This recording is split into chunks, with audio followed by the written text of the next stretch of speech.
बड़ा full of heat एक जलसा, full of people as well, बहुत रिस्पॉन्सिव, बहुत बड़ा क्राउड इकट्ठा कर पाई वंस अगेन तहरीक इंसाफ, लेकिन केपीके में नॉट इन पंजाब।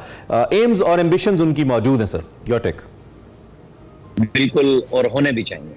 ये हर सियासी जमात का हक है कि वो जलसे जुलूस करे, अपनी राय का इजहार करे, लेकिन जो बात आपने कही ना कि खामखा वालिदैन को बीच में ना लाएं, ये जज्बाती लोगों को कर रहे होते हैं, खुद नहीं होते। ये ध्यान में रखिएगा, ये सिर्फ लोगों को दिखाने के लिए होता है। भाई किसने आपको रोका है पहले जलसों से?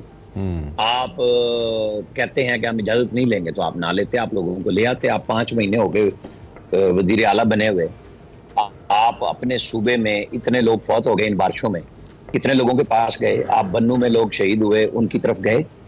आप बाद में जाते हैं हर तरफ नारे मारने के लिए। आपको चाहिए कि जो आपके जिम्मे असल काम है कि आप लोगों की फलाह बहबूद करें और सियासत को बिल्कुल लीड करें। आपके यहाँ एक शख्स लीड करता था, शेर अफजल मरवत, वो आप सबकी भेंट चढ़ा कि भाई कैसे कर सकते हैं आप, आपके अपने अंदर उन्हीं इख्तलाफात नहीं खत्म होते। आपने सितंबर का पहला हफ्ता यानी 7 तारीख या फिर 31 अगस्त को जरूर कीजिए इस्लामाबाद में जलसा। ये धमकी लगाने की क्या जरूरत है? आप करके दिखा दें कि आपको कौन रोक रहा है। हुकूमत डर जाती है, कहते हैं वो हुकूमत में एनओसी नहीं देती। हुकूमत को क्या खतरा है? हुकूमत दे देना एनओसी। मैं उसको नहीं, मैं उसको बिल्कुल नजरअंदाज नहीं करूंगा। मैं पहले जलसे की गुफ्तगू पे तबसरा कर रहा हूँ। अब आप आ जाएं कि जी किसी का बाप नहीं रोक सकता, तो आप अदालतों में फिर क्यों जाते हैं? फिर आपको जरूरत ही नहीं है। जहां आप समझते हैं कि अदालत आपके हक में फैसला दे रही है, तो आप कहते हैं अदालतों के जरिए इंसाफ ले रहे हैं। और जहां आप समझते हैं कि नहीं हमें इंतजामिया रुकावट डाल रही है, तो वहां आप लोगों के वालिदैन तक पहुंचते हैं। वो मैसेज किसको दे रहे हैं? एस्टेब्लिशमेंट को दे रहे हैं। वो मुझे और आपको नहीं दे रहे। और इनकी पार्टी के अंदर इन पर बहुत लोग उंगली उठाते हैं कि ये आप खुद एस्टेब्लिशमेंट का एक मोहरा है। तो चलें, हाथ कंगन को आरसी किया, अब आप करके दिखाएं। इंतजामिया कैसे रोक सकेगी जब आप लोगों को केपी से जलसों में लेके आएंगे?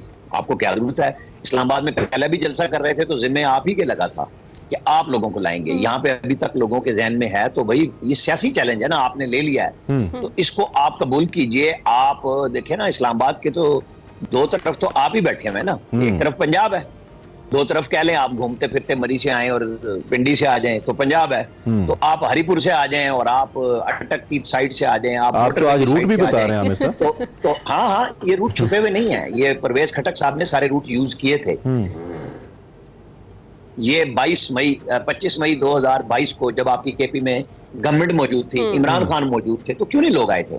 आज आपकी मकबूलियत अपने उरूज पे है, तो जरूर आजमाइए ना भाई। कौन रोक रहा है आपको? आप लाहौर में क्यों नहीं, पंजाब के दिल में, शहर में क्यों नहीं जलसा करते? आपकी क़यादत जो बाकी लोग आगे हैं, तो हमाद अजहर, मियां असलम इकबाल, ये सब लोगों को आना चाहिए। क्या है, जेल ही है ना सियासी लीडरों के लिए, तो ये तो कोई मसला नहीं है। ये सारे जेलों से होके आमिर साहब, हम सेफली ये कह सकते हैं कि कोई नहीं रोक रहा? आप कह रहे हैं कौन रोक रहा है? नहीं, कोई नहीं रोक रहा। अगर कोई नहीं रोक रहा तो फिर तो उनको क्या अमर माने, कर लें।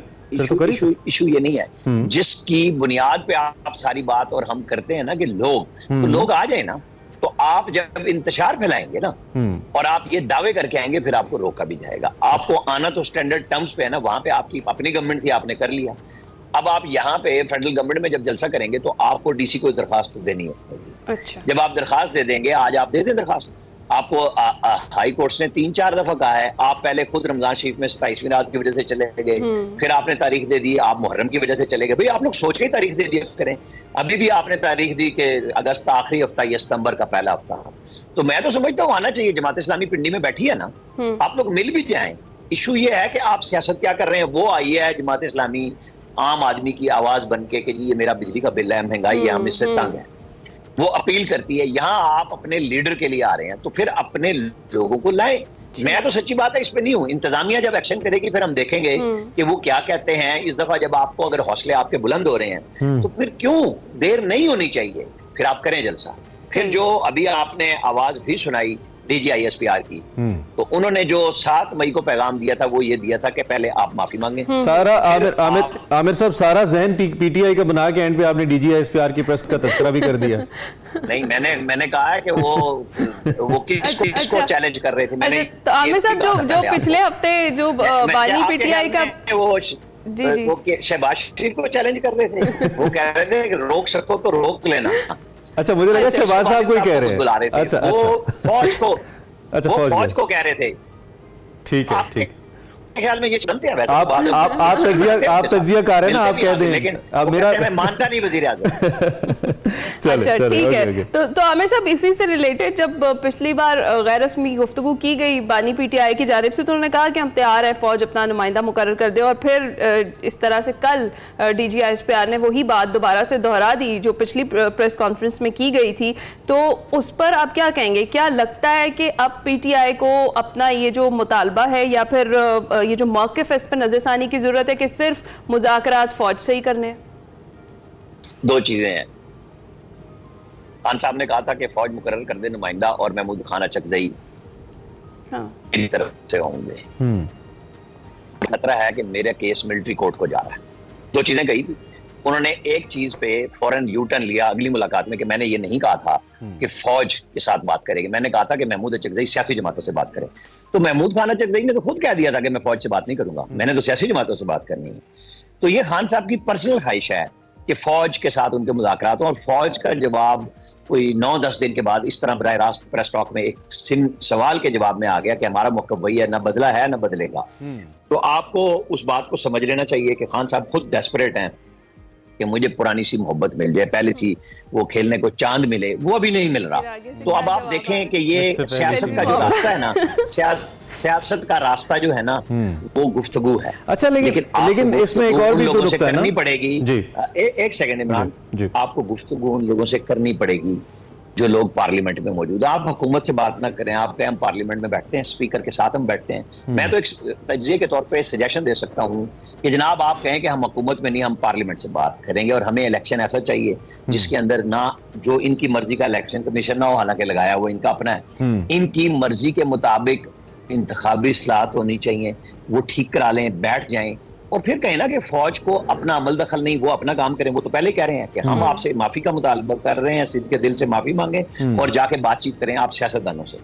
तो खान साहब को थोड़ा सा, मतलब खान साहब के वोटर को नहीं फर्क पड़ता, हर सियासी जमात के लीडर के अपने फॉलोअर्स हैं। ये सबसे अहम नुक्ता आपने बोला, ये सबसे अहम नुक्ता आपने कहा कि खान साहब के वोटर को हमेशा फर्क नहीं पड़ता। अगर उनके वोटर को फर्क नहीं, उनके वोटर को किसी चीज से फर्क नहीं पड़ा आज तक, न सिर्फ इंटैक्ट रहा बल्कि बढ़ता चला गया। और अब ऐसा लगता है, मतलब ये ख्याल है मेरा, कि अगर वो कल एक एक्सक्यूज की भी ट्वीट कर दें या माफी की भी ट्वीट कर दें या आके कह दें ऑन स्क्रीन कि जी मैं माफी मांगता हूं, ये नहीं होना चाहिए था, या हम इस पर शर्मिंदा हैं, तो मेरे ख्याल में तब ये उनका वोटर कहेगा कि ठीक है जी, लीडर ने बेहतर समझा। लेकिन उसके बावजूद वो इस पॉइंट पे फिर क्यों नहीं आ रहे, जब उनको अपना केस भी बकौल आपके मिलिट्री कोर्ट्स में जाता नजर आता है, जब वो ये भी कह रहे हैं कि हुकूमत हमें फौज से लड़ा रही है, और फिर अगर वाकई हुकूमत लड़ा रही है तो फिर हुकूमत कामयाब हो रही है, अगर ऐसा कर रही है बकौल खान साहब के, तो फिर खान साहब क्यों अपनी स्ट्रैटेजी तब्दील नहीं करते, हालांकि उनका वोटर तो इंटैक्ट है एज यू सेड।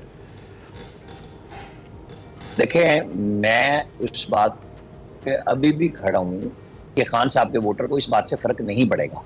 इसी चीज का नाम होती है ना। लेकिन ये लीडरशिप का काम है कि वो अपने वोटर को भी संभाले, अपनी मकबूलियत को भी संभाले और कबूलियत का रास्ता अपनाए। अच्छा, इस बात में बड़ा एतराज होता है कि जी कबूलियत किस लिए, जब लोग वोट दे रहे हैं। पाकिस्तान की अपनी हकीकत है। हमारे यहाँ लोग कल से जो ममासलत बांग्लादेश में ढूंढ रहे हैं, वहां वेंटिलेशन बिल्कुल नहीं थी, वहां हिज़्ब इख्तिलाफ फांसियों पे थी, जेलों में थी। यहाँ पे सोशल मीडिया पे, नेशनल मीडिया पे, हर टॉक शो में कैथारसिस हो रहा है, लोगों का गुफ्तगू हो रही है और हर बंदा अपना अपना तज्जिया देता है। आपके पास रोज मेहमान आते हैं, मेरा अपना पॉइंट ऑफ व्यू है, दूसरे का अपना पॉइंट ऑफ व्यू है, आपका अपना एक पॉइंट ऑफ व्यू है। तो ये आजादी जब मौजूद होती है तो लोग उस नहज पे नहीं जाते जहां पे इतनी ज्यादती हो रही हो कि आपने अपनी ही पार्टी के लोगों को सिर्फ भर्ती करना है, आपने दूसरे को जीने नहीं देना, दूसरे को जीने नहीं देना, बल्कि जो लीडरशिप मौजूद है उनको फांसियां देनी है। और इलेक्शन आपने टोटल, यहाँ पे एक बात हो रही है, लेकिन जब हम एक बात करते हैं कि 24 में ये हुआ, तो हमें बिल्कुल 5 साल पीछे 18 को नहीं भूलना चाहिए कि आप भी इसी तरह आए थे। तो फिर आप रास्ता अपनाइए ना। आज आपकी मकबूलियत होगी, 18 में नहीं थी आपकी, आप थे मकबूल, लेकिन नवाज शरीफ आगे थे, लेकिन आपको लाया गया। इस दफा आप पीछे हो गए। ये तरीकाकार आपको खुद पता है, किसी और को नहीं पता। इसको सेटल करें तो आपको, तो फिर इसको एक रास्ता बनाइए ना। लीडरशिप इस चीज का नाम नहीं है कि लोगों को मरवा दें। ठीक है, अगर आपने ये काम करना है तो फिर लोग, हमारे लोगों ने अपना फैसला कर लिया था कि हम जमहूरी लोग हैं, हम वोट डालने जा रहे हैं। आप अब संभाले ना अपने आप को कि लोगों की राय को कैसे अपने साथ मुस्तकिल लेके चलना है। इस तरह लड़ा भिड़ा के काम नहीं चलने का। ठीक है, ढूंढ लेना चाहिए। ठीक हो गया। वैसे हुकूमत के हवाले से तो एक बात मैं कहना चाहूंगा, लगता है असल हिज़्ब इख्तिलाफ हम हैं, अपने बिजली के बिल्स टैक्सेस देखते हैं, क्योंकि असल हिज़्ब इख्तिलाफ तो इधर ही है जिसके ऊपर वो सारा गुस्सा निकालते हैं। दूसरी तरफ से तो कोई रेजिस्टेंस आ कोई नहीं रही, कम से कम तहरीक इंसाफ की तरफ से तो नहीं है। खैर जी, thank you very much Aamir साहब, बहुत शुक्रिया आपके वक्त का, आप तशरीफ लाए, तजिया हमारे सामने रखा, सियासी सूरत हाल क्या है इस पे हमने बात